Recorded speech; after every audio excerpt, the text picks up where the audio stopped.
咱台湾经过38档的维权统治，上无有16000个政治受难者。国家人权博物馆今仔日照往地举办追思纪念会，有上百个政治受难者甲家属参加。文化部长李永德是表示讲，政治创伤袂使放袂记哩。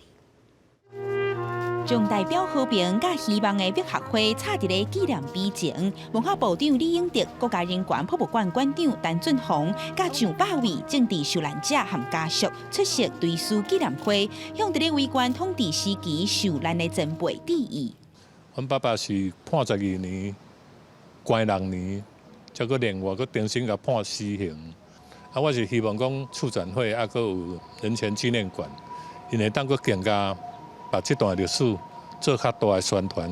第一届参加纪念追思会的文化部长李永德致辞的时，也以西班牙前总理弗朗哥维权政府批评台湾的状况，讲台湾参西班牙的情形真相像。西班牙伫咧转型正义30年，发现选择放袂记节，并无法度治疗社会创伤。伊也讲文化部会继续和大家追究历史真相。在年底以前呢，我们会有蒋介石的档案展。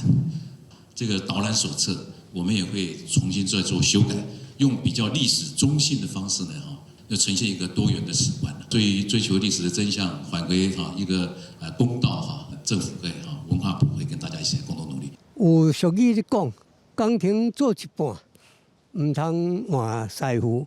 阮政治受难团体一直希望转型正义委员会会当用1年至2年。 做一个收尾，这是阮所期待。